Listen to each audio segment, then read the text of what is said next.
When does someone know it's connection and not chemistry? Because I feel like you might be tricked. We have this incredible connection. We understand each other. We get each other. I can't explain it, but I feel something.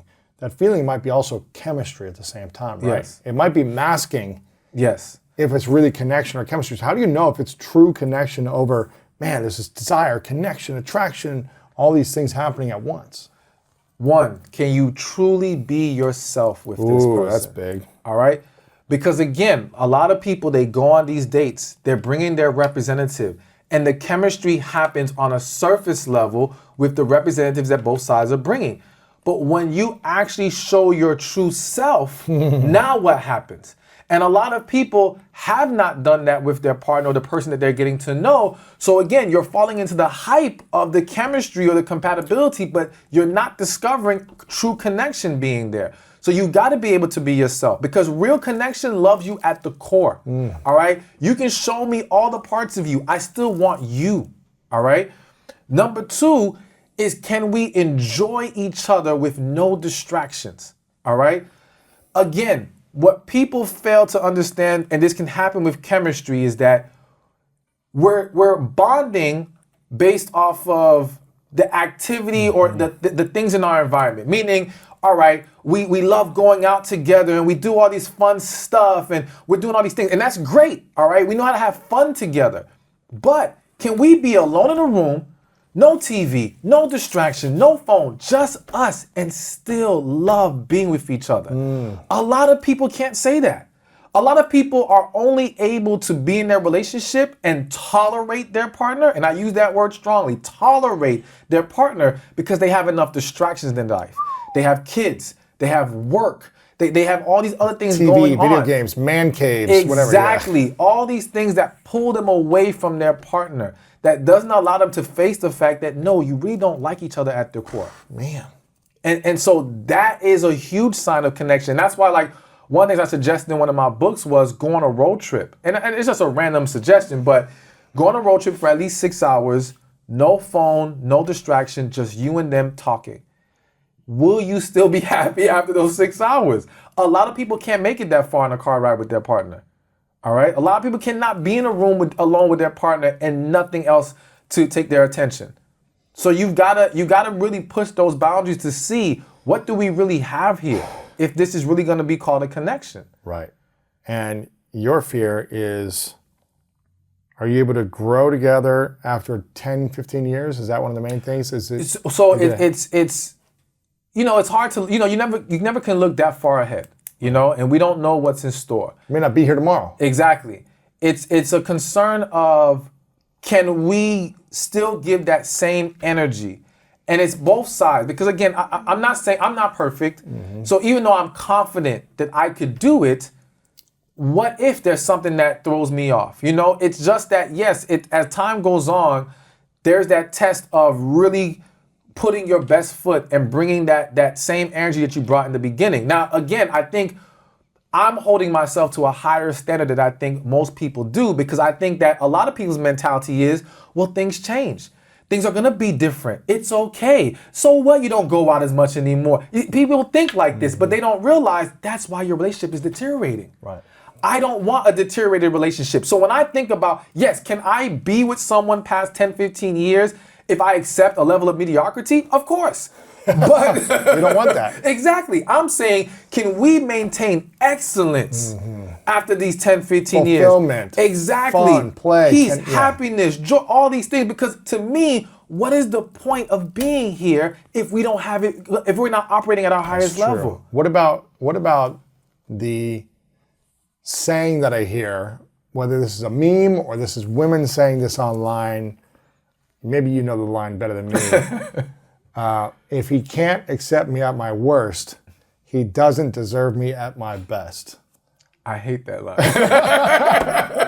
I absolutely hate it. And I hate it because it has turned into validation for not addressing your flaws and issues. All right? I agree with it from the standpoint of, you've got to be able to handle your partner's worst moments. All right? Because we're going to all have moments. We're going to all fall. We're all going to make a mistake. It's going to happen.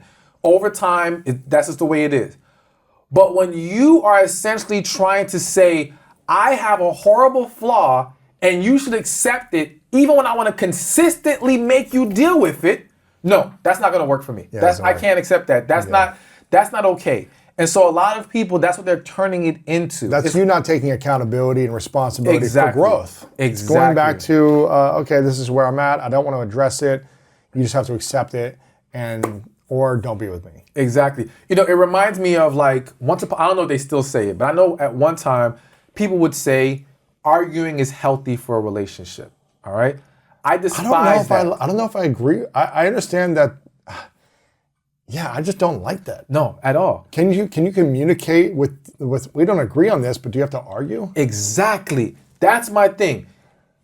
Disagreement is acceptable. Disrespect is not. Ooh. All right?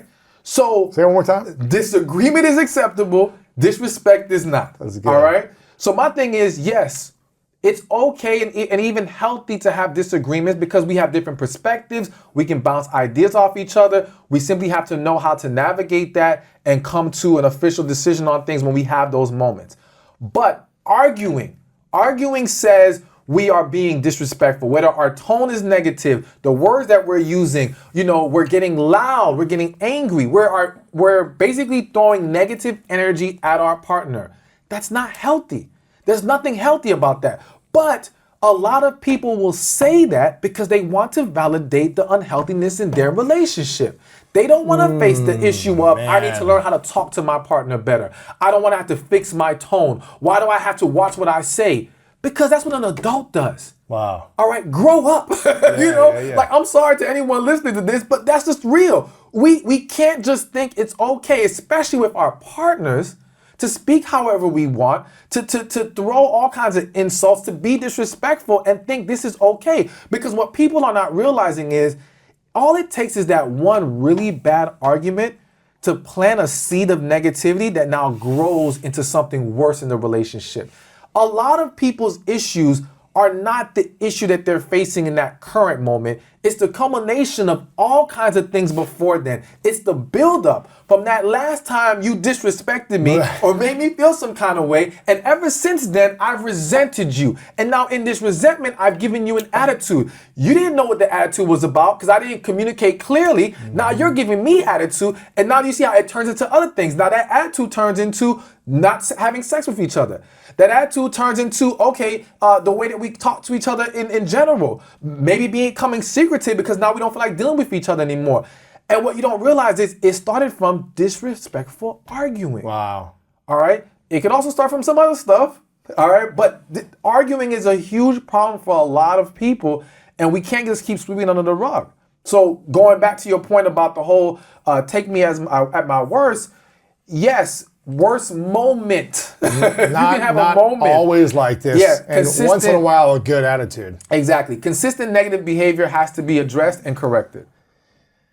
So arguments are disrespect, but disagreements is okay. Is that what you said? Yeah, disagreement is acceptable. Disrespect is not. Yes. So you can always disagree, and you can agree to not agree. Yeah. Or you can, is that right? Agree to disagree. Yeah, agree to disagree. But what I'm hearing you say is that arguing, saying what's on your mind in an angry, aggressive way, tearing down a partner is never going to do anything good for someone. Exactly. People have to understand, whenever someone feels attacked, they will defend themselves. Even if they know they're wrong, even if the point you're making is actually solid, the way you're coming at them negates their ability to receive it. That's why even me as a speaker, my focus has been, do I want to be heard or do I want people to receive my message? All right? If I want to be heard, I can speak however I want. I can be blatant with the insults. I can cut people down. I can just make jokes of everybody's situation because it's just entertainment. I just want to be heard. But no, I want people to receive it. And if I want people to receive it, I have to be more considerate, more compassionate. I have to check my tone. I have to be careful with my words. And that's why if people watch my videos, they'll see I try to be very careful with my words because I want you to receive what I'm saying. So if we're in a relationship, we have to take that approach. If you want them to hear you, be mindful of how you're talking to them. Why is this so hard for people? Because again, they don't want to face or they don't want to do the work of correction. All right. And the work of correction can entail the healing and again, facing those issues. It's also conditioning. If people have been brought up in households and environments where this is how they talk to each other, it's very hard to change that, yeah. It's foreign to now speak in a more loving and positive way. It's foreign to sit and be quiet and listen. All right. So now they have to reprogram themselves, and that's a lot of work. And I think also the acceptance of the way you're communicating is wrong. People don't like to face that they were wrong. They don't want to have to accept that. So it's no, I have to dig an even deeper hole and stick with this whole negative approach of how I do things because no, there's nothing wrong with this. Or I see other people do it, but they're fine. No, they're not fine. They're not okay. So I think those reasons, just overall, they don't want to have to do the work. And so they rather make excuses for it.